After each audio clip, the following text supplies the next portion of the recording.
السلام علیکم۔ نارسائی سے پارسائی تک بائی تنزیلہ ریاض، ایپیسوڈ 3۔ میرے بھائیوں کو اسفند کے شخصیت کا غرور پسند نہیں تھا، جبکہ صبا آپی کو وہ خود پسند لگے تھے، مگر امی ابو نے فیصلہ مجھ پر چھوڑا تھا اور میں نے مثبت جواب دیا تھا، کیونکہ مجھے اسفند کی شخصیت کا غرور ان کا وقار لگتا تھا۔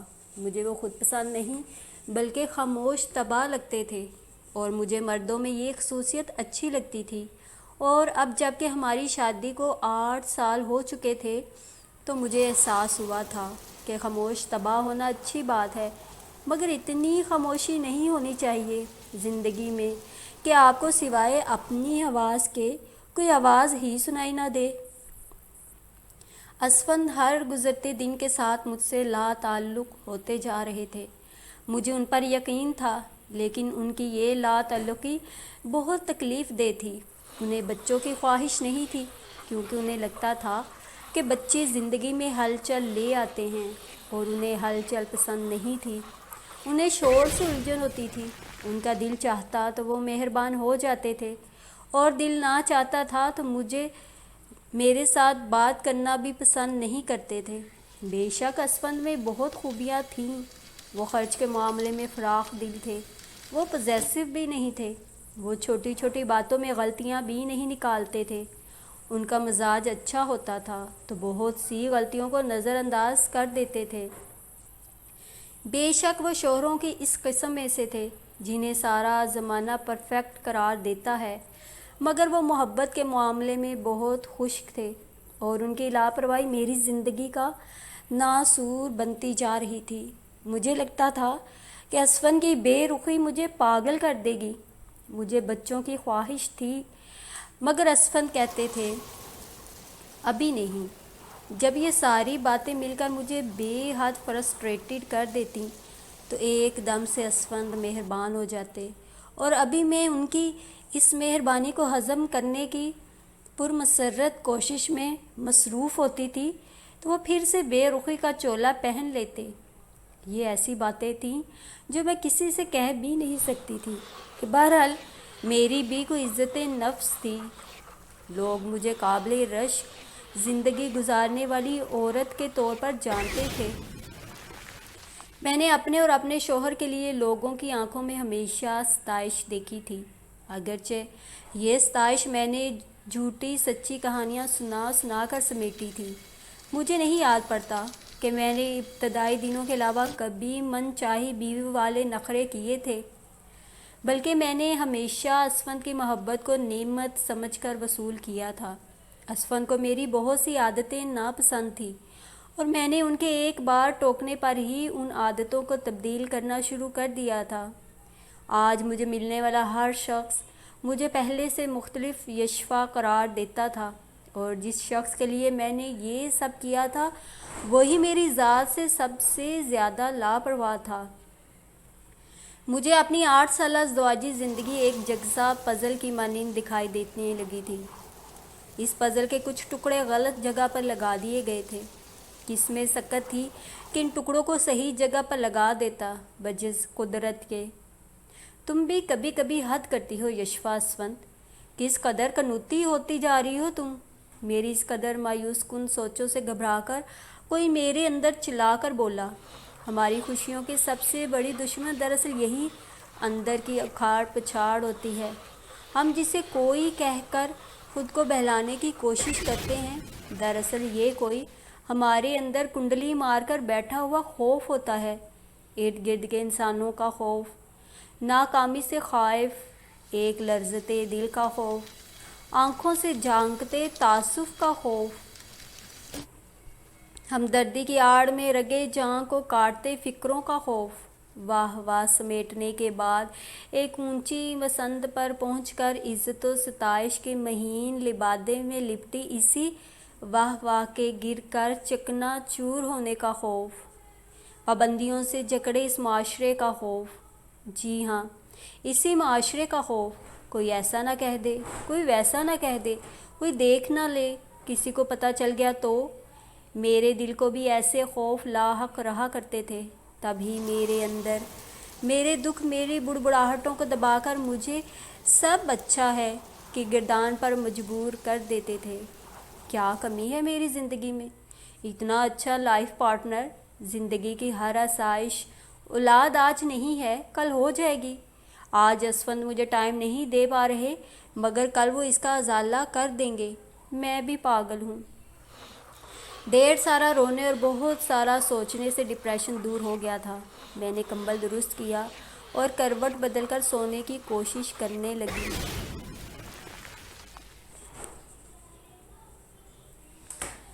یشفا، مجھے یمنا کی بہت فکر رہنے لگی ہے۔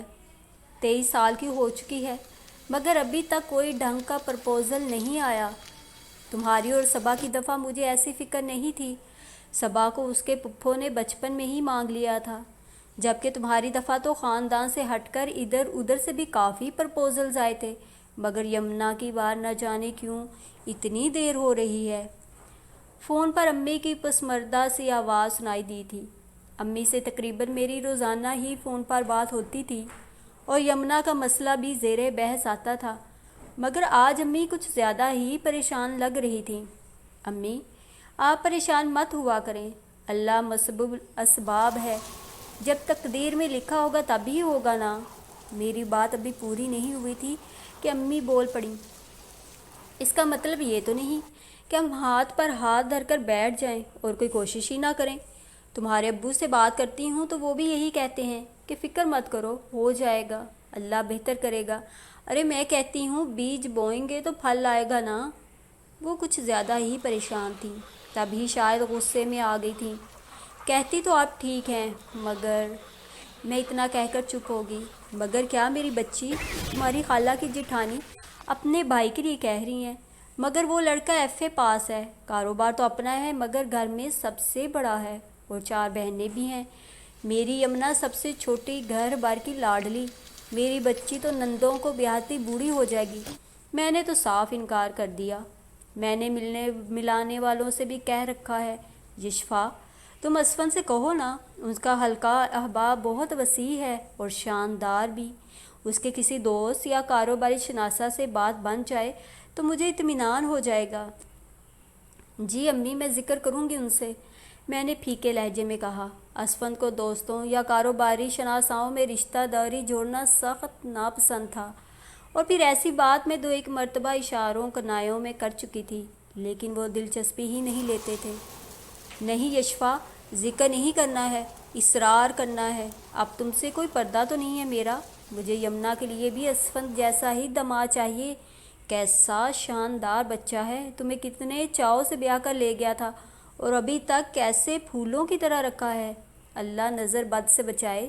آج تک کسی شکایت کا موقع نہیں دیا اس لڑکے نے ہمیں۔ قیوم بھی اچھا ہے، لیکن اسفند کا مقابلہ نہیں کر سکتا۔ تم اسفند کے کان میں یہ بات ڈالتی رہو، اس کے تو بہت اچھے دوست ہوں گے نا۔ امی مسلسل بول رہی تھی، مگر میرا دل تو ایک ہی فکرے میں اٹک گیا تھا۔ قیوم بھی اچھا ہے، مگر اسفند کا مقابلہ نہیں کر سکتا۔ مجھے لگا کہ میرا خون سیروں کے حساب سے بڑا ہے۔ مجھے اپنے والدین کے منہ سے اسفند کی تعریف سننا ہمیشہ ہی بہت اچھا لگتا تھا۔ جی امی، آپ فکر نہ کریں، میں آج ہی بات کروں گی ان سے، آپ بس اپنا خیال رکھیں۔ یمنا سے کہیے گا چکر لگائے میری طرف۔ میں تو نکل نہیں پاتی ڈنر کے بعد، حالانکہ روزانہ ہی باہر نکلتے ہیں، مگر اسفند کا موڈ ہوتا ہے کہ اسی وقت سارے دن کی روداد مجھے سنا لیں۔ آپ تو جانتی ہیں، جب تک وہ سب کچھ مجھ سے نہ کہہ لیں انہیں سکون نہیں آتا۔ بس پھر ہم سڑکوں پر راؤنڈ لگا کر واپس آ جاتے ہیں۔ سنڈے کو تو وہ خود کہیں جاتے ہیں، نہ مجھے جانے دیتے ہیں۔ میں اسفند کی تعریف کا موقع ہاتھ سے جانے نہیں دیتی تھی۔ ماشاءاللہ، اللہ تم لوگوں کو ہر دکھ سے بچائے۔ تم یاد سے یمنا والی بات کرنا اس سے۔ اور ہاں یشفا بچے، اب اس بات کو بھی سنجیدگی سے غور کرو، انہوں نے اس پر زور دیتے ہوئے کہا۔ میں سمجھ گئی وہ کیا کہنا چاہ رہی ہیں۔ بیٹا، یہی عمر ہوتی ہے، تم کب تک بچی بنی رہو گی؟ چھوڑو اب یہ فضول کی ضد۔ بچوں کے بغیر بھی بھلا عورت کی کوئی زندگی ہے؟ تمہارے شوق کے آگے اسفند بھی کچھ نہیں کہتا ہوگا، ورنہ کیا کیا ارمان نہیں ہوں گے اس کے۔ 8 سال ہو گئے ہیں تمہاری شادی کو، تمہارے ساتھ بیاہے جانے والی گود میں 4 بچے لیے پھر رہی ہیں، سن رہی ہو نا؟ ان کی آواز میں خفگی نمایاں تھی۔ جی امی، سن رہی ہوں۔ شاید دودھ والا آ گیا ہے، میں آپ کو بعد میں فون کروں گی، اللہ حافظ۔ میں نے عجلت میں فون بند کر دیا۔ امی کی نصیحت سننا مجھے بہت مشکل لگ رہا تھا۔ اسفند، آپ کی خاطر اور کتنے جھوٹ بولوں گی میں؟ فون ریک کی چکنی سطح پر انگلی پھیرتے ہوئے میں نے سوچا تھا۔ میری فطرت بھی عجیب تھی۔ جب اسفند میرا خیال رکھتے تھے تو میرے دل میں ان کے خلاف ذرا سا شکوہ بھی پیدا نہیں ہوتا تھا، مگر جب وہ مجھ سے لاپرواہ ہو جاتے تھے تو میرے دل کو کئی ملال گھیر لیتے۔ میں ابھی انہی سوچوں میں گھری بیٹھی تھی کہ فون کی گھنٹی پھر بج اٹھی۔ حیدر بات کر رہا ہوں۔ فارینہ سے ملاقات کے بعد حیدر کا آج پہلا فون آیا تھا۔ جی، خیریت سے ہیں آپ؟ میں نے اپنے لہجے میں مصنوعی بشاشت سموئی۔ الحمدللہ، آپ سنائیے۔ معذرت چاہتا ہوں، آج پھر سویرے ہی فون کھڑکا ڈالا آپ کو۔ دراصل آج میرا شیڈول کافی ٹف ہے، تو سارا دن آپ سے بات کرنے کی فرصت نہیں ملتی۔ اس نے شائستہ لہجے میں قدرے بے تکلفی سے کہا۔ بھلا مجھ سے بات کرنا حضرت کے لیے اتنا اہم کب سے ہو گیا؟ میں نے حیرت سے دل میں سوچا۔ میں ایل مینرڈ نہیں تھی، مگر اس وقت نہ جانے کیوں میرا کسی سے بھی بات کرنے کو دل نہیں چاہ رہا تھا، اس لیے رسماً کہا، جی فرمائیے۔ فارینہ نے آپ کے لیے کچھ تحائف بھجوائے ہیں، اس نے خاص تاکید کی تھی کہ آپ تک پہنچا دوں، مگر گزشتہ 2-3 دن سے بہت مصروفیت ہے، میں آپ کی طرف چکر لگا نہیں پایا۔ میں سوچ رہا تھا فارینہ نے آپ کو فون نہ کر دیا ہو، ورنہ میرے لتے لے لے گی کہ ابھی تک آپ کی امانت پہنچائی کیوں نہیں۔ فارینہ کے ذکر پر میری طبیعت پر چھائی کسل مندی ذرا کی ذرا چھٹ گئی، اور ساتھ ہی مجھے احساس ہوا کہ مجھے اس شخص کے ساتھ اتنے کھردرے لہجے میں بات نہیں کرنی چاہیے۔ ارے نو پرابلم، فارینہ کیسی ہے، بچے کیسے ہیں اس کے؟ کن تکلفات میں پڑی رہتی ہے وہ؟ میں ابھی فون کرتی ہوں اسے۔ اب کی بار میں نے مسکراتے ہوئے کہا، ارے یہ غضب مت کیجیے گا پلیز، پہلے اپنے تحائف وصول کر لیں، پھر فارینہ سے بات کیجیے گا۔ وہ بشاشت سے ہنستے ہوئے بولا۔ مجھے احساس ہوا اس کی آواز بہت خوبصورت ہے۔ اسفند بہت کم کھل کر ہنستے تھے، انہیں فقط مسکرانے کی عادت تھی، اور ان کی مسکراہٹ نایاب بھی بہت تھی۔ آپ فارینہ سے بہت ڈرتے ہیں؟ میں نے مسکرا کر اسے چھیڑنے والے انداز میں کہا۔ ایک ہی تو بہن ہے میری، ڈرتا نہیں ہوں بس، اب کیا کہوں، بہت عزیز ہے مجھے اپنی بہن۔ اس کے لہجے میں فارینہ کے لیے اتنی محبت تھی کہ میرے چہرے پر عجیب سی مسکراہٹ پھیل گئی۔ مجھے یاد آیا کہ بچپن میں یہی دونوں بہن بھائی ایک دوسرے سے اتنا لڑتے تھے کہ صلح کروانے کے لیے میری امی کو ان کے گھر جانا پڑتا تھا۔ خیر، میں بھی کیا باتیں لے بیٹھا۔ ایسا ہے کہ میں ویکینڈ پر آپ کی چیزیں آپ تک پہنچا دوں گا۔ آپ فارینہ کو فون کرے یا وہ آپ کو فون کرے تو آپ بات خود سنبھال لیجیے گا۔ میری خاموشی سے اکتا کر وہ بولا، جی آپ فکر مت کریں، میں کہہ دوں گی کہ اس کا گفٹ مجھ تک پہنچ گیا ہے۔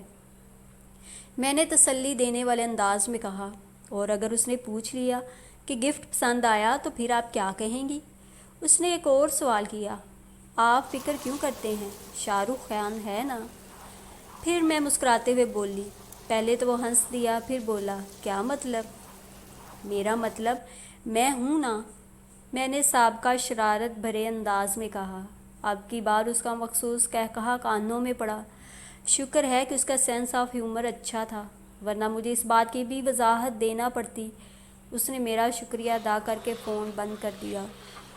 میں مسکراتے ہوئے کچن میں آ گئی۔ خان آج چھٹی پر تھا، سو آج کچن مجھے سنبھالنا تھا۔ برتن وغیرہ سمیٹتے ہوئے میں حیدر اور فارینہ کے متعلق سوچتی رہی۔ کتنا تبدیل ہو گئے ہیں دونوں بہن بھائی، وہ بھی ہر وقت بھائی کے گن گاتی ہے، اور یہ بھی بہن سے کتنی محبت کرنے لگا ہے۔ خیر، میرے بھائی بھی ہم بہنوں سے بہت محبت کرتے ہیں۔ یمنا کو تو اب بھی دونوں بھائی بیٹی کی طرح چاہتے ہیں۔ یہ سب سوچتے ہوئے میرے ذہن میں اچانک گھنٹی سی بجی تھی۔ یمنا 23 سال کی ہو چکی ہے، امی کی آواز میرے ذہن میں گونجی۔ ارے واہ، میرے ذہن میں یہ خیال پہلے کیوں نہیں آیا؟ حیدر رضا اور یمنا چودھری۔ میرا ذہن فٹافٹ ایک نئی اور دلچسپ مہم سر کرنے پر آمادہ ہو گیا تھا۔ مکس سبزی بہت اچھی بنی ہے، اسفند نے رغبت سے کھاتے ہوئے تعریف کی تھی۔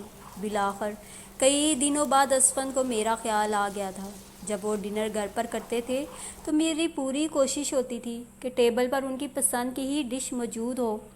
آج وہ ڈنر سے کچھ دیر پہلے آئے تھے اور میرے علم میں نہیں تھا کہ وہ جلدی گھر آنے والے ہیں، سو جو دوپہر میں پکا وہی میں نے ٹیبل پر سجا دیا۔ ان کے تعریف کرنے پر مجھے دل ہی دل میں خوشی تو ہوئی، مگر حیرانی بھی ہوئی کہ انتہائی دیسی طریقے سے بنی یہ مکس سبزی انہیں پسند کیسے آ گئی۔ اٹالین اور چائنیز ٹائپ پھیکے پھیکے کھانے کھا کھا کر انہیں تیز مسالے والی کوئی ڈش اچھی نہیں لگتی تھی، اور مکس سبزی میں ہمیشہ خوب مسالے وغیرہ ڈال کر بناتی تھی۔ خان نے تمہیں کافی اچھا کھانا پکانا سکھا دیا ہے، کیا خیال ہے خان کی چھٹی نہ کر دیں؟ اپنی پلیٹ میں مزید سبزی نکالتے ہوئے انہوں نے میری طرف دیکھ کر کہا۔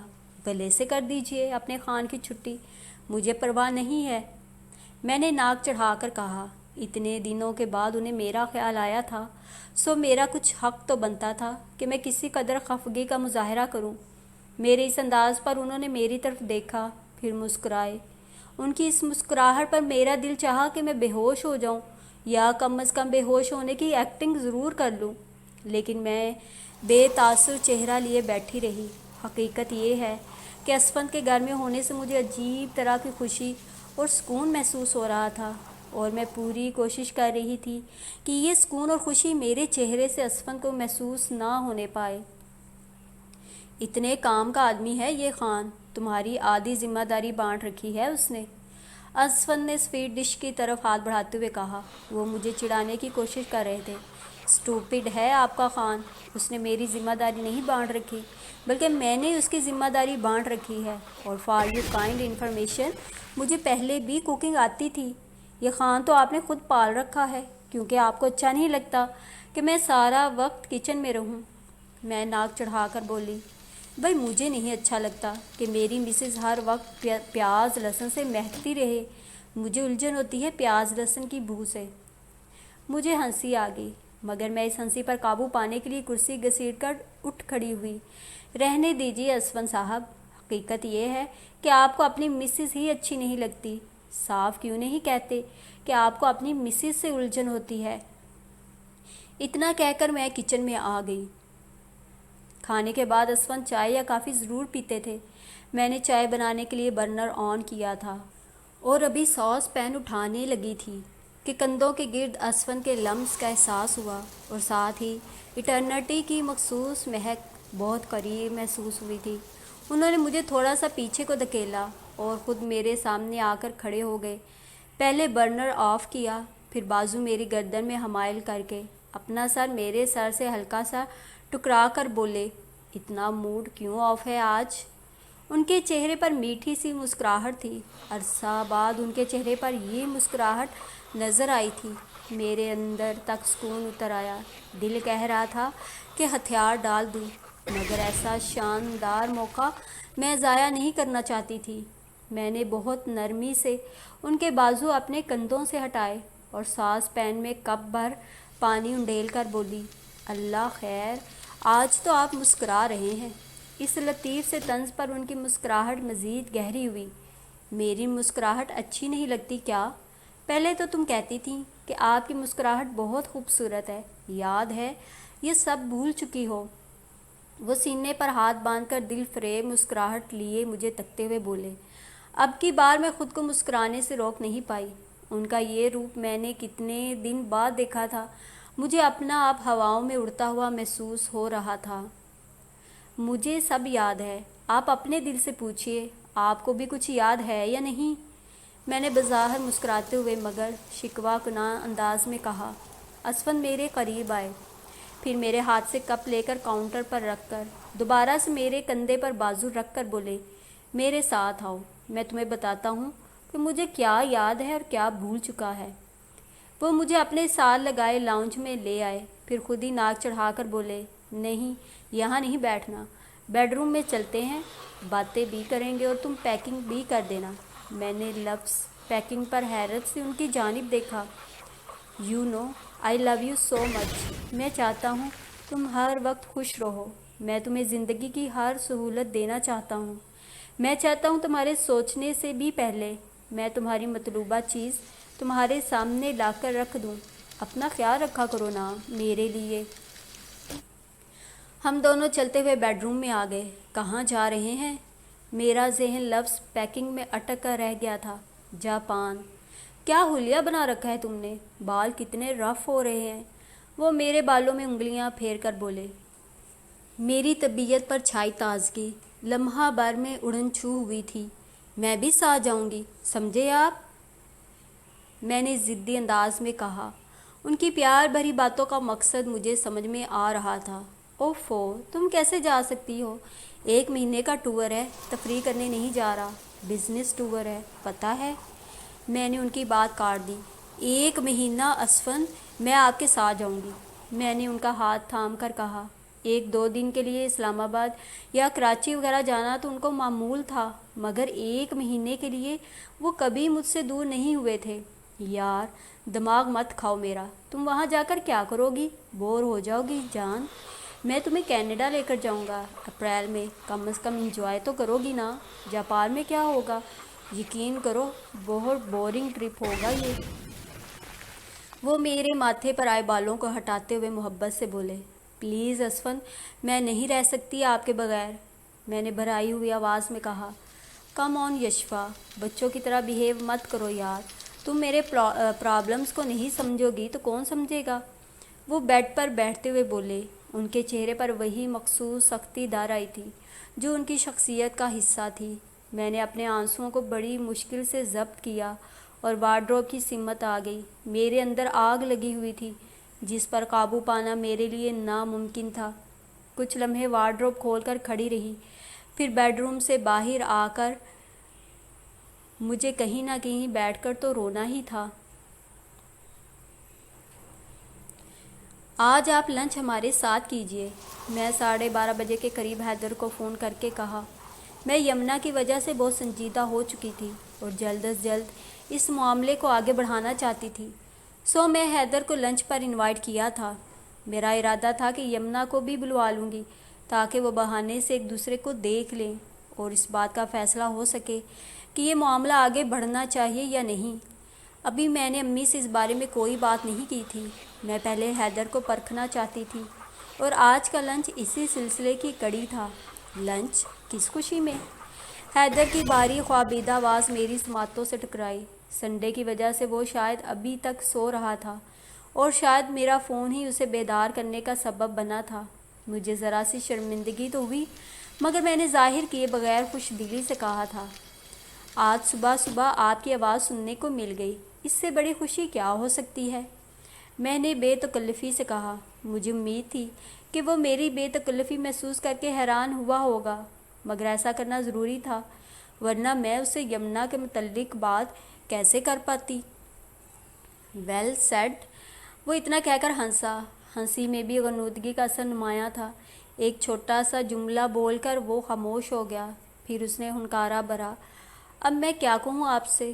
ہونا تو یہ چاہیے تھا کہ میں بھی آپ کی جواباً تعریف کرتا، مگر… اتنا کہہ کر وہ ایک بار پھر خاموش ہو گیا. مجھے ہنسی آ گئی تو وہ بھی ہنس دیا تھا. دراصل اس وقت میں نیند کے اثر میں ہوں. یوں سمجھ لیجیے کہ میری بیٹری چارج نہیں ہے. اس نے ہنستے ہوئے بات مکمل کی. اس لیے تو آپ کو فون کیا ہے کہ اٹھیے، اپنی بیٹری چارج کیجیے اور دوپہر کا کھانا ہمارے ساتھ تناول فرمائیے. میں نے پھر یاد دہانی کروائی. اس سے پہلے کہ وہ پھر کسی شش و پنج میں پڑتا میں فوراً بولی. اب پلیز فارمل مت ہونا حیدر. آپ کو فرینا کی چیزیں پہنچانے تو آنا ہی تھا. اگر آپ ایک وقت کا کھانا ہمارے ساتھ کھا لیں گے تو آپ کی شان میں فرق نہیں پڑے گا. ہاں ہاں ہاں ہاں. اس کا اونچا سا قہقہ سنائی دیا. مجھے وہی بچپن والی موٹی سی یشفا یاد آ گئی جو میری اور فرینا کی لڑائی میں ہمیشہ مجھے قصوروار ٹھہرا کر مجھ سے لڑنے آ جاتی تھی. وہ مجھے بچپن کی یاد دلاتا ہوا بولا. میں مسکرا دی. نمبر 1، میں کبھی بھی موٹی نہیں تھی. نمبر 2، میں ہمیشہ سے انصاف پسند تھی. آپ کراچی سے مہینوں بعد آتے تھے اور آتے ہی فرینا کی ہر چیز پر حق جما لیا کرتے تھے. فرینا سے بے وجہ لڑتے جھگڑتے تھے. بلکہ اس معصوم کی چھوٹی چھوٹی شرارتوں کو شکایتوں کا نام دے کر نانا جان کو الٹی سیدھی پٹیاں پڑھاتے تھے، تو پھر اس کا حق دلوانے کے لیے مجھے میدان میں اترنا پڑتا تھا۔ میں ان دنوں کو بہت مس کرتا ہوں، میری زندگی کا بہترین دور تھا وہ، اس نے خوشگوار لہجے میں کہا۔ اس لیے تو آپ کو انوائٹ کر رہی ہوں، آئیے مل کر ماضی کو یاد کریں گے۔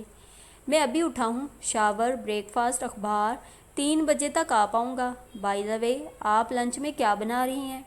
اس لیے پوچھ رہا ہوں کہ بریک فاسٹ میں صرف ٹوسٹ لوں یا ٹھیک ٹھاک ڈٹ کر ناشتہ کر کے آؤں؟ شاور لے کر آ جائیے، بریک فاسٹ اور اخبار آپ کو یہاں مل جائے گا۔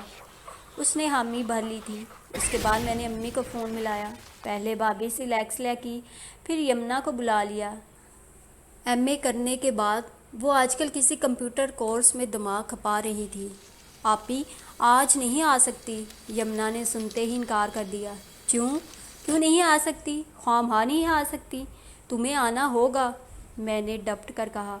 آپی آج رابعہ کا برتھ ڈے ہے نا، ہم سب فرینڈز اس کے گھر جا رہے ہیں، اس کی انگیجمنٹ کی ٹریٹ بھی ڈیو ہے، مگر کسی نہ کسی وجہ سے یہ پروگرام ڈیلے ہوتا رہا ہے۔ بہت مشکل سے سب آج کے دن کے لیے رضامند ہوئی ہیں۔ ہائے نہیں یمنا، ایسے مت کہو، میں ذرا کی ذرا پریشانی سے بولی۔ مجھے خود افسوس ہو رہا ہے کہ آپ اتنی محبت سے کبھی کبھی تو بلاتی ہیں، آپ کا خرچہ کروانے کا اتنا اچھا موقع ہاتھ لگا تھا، مگر سوری آپی، میں نہیں آ سکتی۔ اس نے میرا موڈ ٹھیک کرنے کے لیے چڑھانے والے انداز میں کہا۔ میں چپ ہو گئی۔ یمنا، تم نے مجھے مشکل میں پھنسا دیا ہے، میں تذبذب میں گھر کر بولی۔ آئی ایم سوری آپی، میں کل آ جاؤں گی، فکر مت کیجیے، میں کل بھی آپ کا ٹھیک ٹھاک خرچہ کرواؤں گی۔ اس نے ہنستے ہوئے اپنی طرف سے ایک اور آپشن دیا۔ اوکے، ایز یو وش، میں نے بے دلی سے کہہ کر فون بند کر دیا۔ وہ اگر اپنی فرینڈ کے ساتھ پہلے ہی پلان نہ بنا چکی ہوتی تو میں اسے اصرار کر کے بلا سکتی تھی، مگر اب مجھے خود بھی اچھا نہیں لگ رہا تھا کہ اصرار کروں۔ اگر اسے سمجھاتی کہ بہن تمہارے لیے ایک رشتہ دیکھا ہے، ذرا آ کر تم بھی اپنی مرضی بتا دو اور لگے ہاتھوں حضرت کا معائنہ بھی کر لو، تو اس نے فوراً انکار کر دینا تھا۔ اب میں کیا کروں؟ میں سوچتے ہوئے سر پر ہاتھ رکھ کر وہیں بیٹھ گئی۔ رات کی فلائٹ سے اسفند جاپان روانہ ہو گئے تھے اور جاتے وقت میں نے اپنی خود ساختہ ناراضگی ختم کر دی تھی۔ مجھے کبھی اچھا نہیں لگتا تھا کہ اسفند گھر سے باہر ہوں اور میری خفگی کا خیال انہیں ستاتا رہے۔ مجھے ان سے شکایتیں ضرور تھیں، مگر مجھے ان کے مسائل کا بھی احساس تھا۔ ویسے بھی انہوں نے وعدہ کیا تھا کہ مجھے اپریل میں کینیڈا لے کر جائیں گے۔ فی الحال مجھے یہ مسئلہ لاحق تھا کہ میرے شوہر نامدار گھر میں نہیں تھے اور میں یمنا کے بھروسے پر حیدر کو انوائٹ کر چکی تھی۔ یمنا نے انکار کر دیا تھا اور اب مجھے نامناسب لگ رہا تھا کہ میں اور حیدر اس طرح لنچ کریں۔ مجھے اسفند کا ڈر نہیں تھا، وہ بہت براڈ مائنڈڈ انسان تھے، بس مجھے خود ہی اچھا نہیں لگ رہا تھا۔ میں کچھ لمحے اسی پوزیشن میں بیٹھی رہی، پھر مجھے ایک اور خیال آیا۔ میں نے اپنی جیٹھانی کو فون کیا کہ ردا اور علی کو میری طرف بھیج دیں۔ یشفا، ولی چڑیا گھر جانے کی رٹ لگا کر بیٹھا ہے، جبکہ ردا اور علی فورٹریس جانا چاہ رہے ہیں۔ تم ہمارے ساتھ چلو نا، بچے انجوائے کریں گے اور ہم اپنی باتیں کریں گے۔ وہ ایک نئی تجویز پیش کر رہی تھیں۔ میں نے بہانہ بنا کر جان چھڑائی اور کچن میں آ گئی، جہاں خان اور اس کی بیوی لنچ کی تیاری میں مگن تھے۔ جب گھر میں زیادہ کام ہوتے تھے تو خان کی بیوی یا ماں میرے پاس کام کروانے کے لیے آ جاتی تھیں۔ میں سلاد کے لیے بند گوبھی کتر رہی تھی اور ساتھ ساتھ سوچ بھی رہی تھی کہ اب کیا کروں۔ پھر مجھے ایک اور خیال آیا۔ کچھ دیر بعد میں دوبارہ امی کا نمبر ڈائل کر رہی تھی۔ امی، آپ سے فرینہ کا ذکر کیا تھا نا، حیدر اور فرینہ کا، وہ جو صدر میں سامنے والے گھر میں قاضی صاحب رہتے تھے، ان کا نواسہ نواسی یاد آ گیا نا؟ امی کو عموماً باتیں بھول جایا کرتی تھیں، اس لیے میں نے دوبارہ سے سب یاد کروایا۔ امی، حیدر میری طرف آ رہا ہے لنچ پر، فرینہ نے کراچی سے کچھ چیزیں بھجوائی ہیں، وہیں دینے آ رہا ہے۔ اب لنچ کا ٹائم ہو چلا ہے تو میں نے کہا کہ لنچ کر کے چلے جانا۔ آپ تو جانتی ہیں اسفند گھر پہ نہیں ہے، آپ آ جائیں گی نا میری طرف، میں ڈرائیور بھیج دیتی ہوں۔ میں نے ایک طرح سے منت کی تھی۔ امی رضامند ہو گئی تھیں۔ میں نے انہیں یہ نہیں بتایا تھا کہ میں حیدر کو یمنا کے لیے پسند کیے بیٹھی ہوں، کیونکہ یہ ابھی میرا ذاتی خیال تھا۔ میں پہلے حیدر کو جانچنا چاہتی تھی اور پھر سب سے بڑھ کر ابھی یمنا سے بھی اس موضوع پر تفصیلی بات کرنا ضروری تھا۔ حیدر 2 بجے کے قریب آیا تھا، لائٹ بلیو ٹی شرٹ کے ساتھ نیوی بلیو جینز میں وہ بہت اچھا لگ رہا تھا۔ وہ شاید سچ مچ شاور لیتے ہی آ گیا تھا، کیونکہ اس کے بالوں میں دیکھنے سے ہی نمی محسوس ہو رہی تھی۔ میں امی کو اس کے ساتھ بٹھا کر کچن میں چلی آئی۔ امی کی نظروں میں اس کے لیے پسندیدگی دیکھ کر مجھے کچھ اطمینان ہوا تھا۔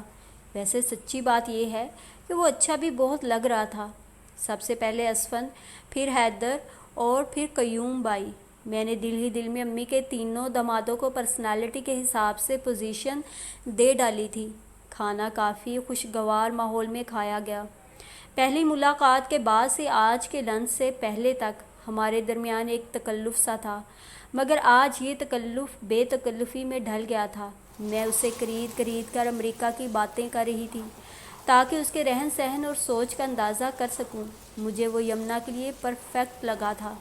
اس میں نخرہ نام کو بھی نہیں تھا، بلکہ اس کے انداز میں بہت اپنائیت تھی جو مجھے بہت اچھی لگ رہی تھی۔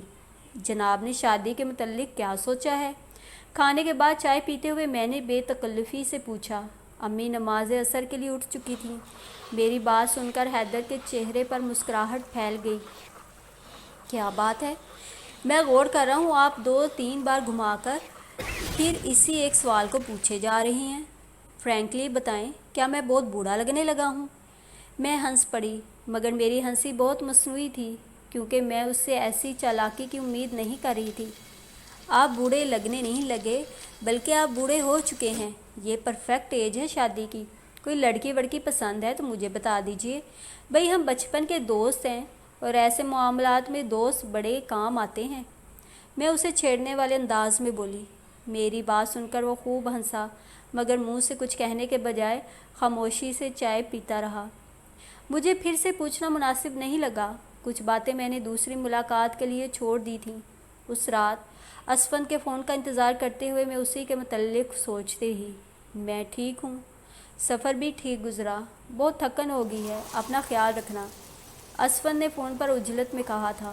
میں ان کے انداز پر کڑھتے ہوئے نہ جانے کب سو گئی تھی۔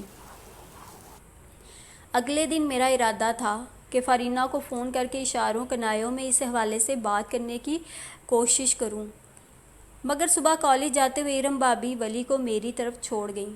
اسے موسمی نزلہ زکام کی شکایت تھی، سو وہ اسکول نہیں گیا تھا۔ میرا سارا دن اس کے لاڈ اٹھاتے گزر گیا۔ مجھے اس کے لاڈ اٹھانے میں مزہ بھی بہت آتا تھا۔ وہ جب چاچی کہہ کر مجھ سے لپٹتا تھا تو مجھے اس پر بہت پیار آتا تھا، دل چاہتا تھا اسے سینے سے لگا کر رکھوں۔ شام کو بھابی اسے لے گئیں۔ سارا دن جو اس کی وجہ سے ہل چل رہی تھی وہ یکدم ختم ہو گئی تھی۔ ایک عجیب سا سکون سارے گھر پر چھا گیا تھا، اور اس سکون میں مجھے اپنی زندگی کی ویرانی کا احساس مزید ستانے لگتا تھا۔ میں ماں نہیں تھی، مگر مجھے میں ممتا تو تھی، صرف ولی ہی نہیں بلکہ صبا آپی کے بچے، عاطف اور کاشف بھائی کے بچے، سب کو دیکھ کر میں ایک عجیب سے احساس کمتری میں مبتلا ہو جاتی تھی۔ مجھے خالہ، چچی، پھپھو اور ممانی کہنے والے بہت تھے، مگر کوئی ایسا نہیں تھا جو مجھے ممی کہتا۔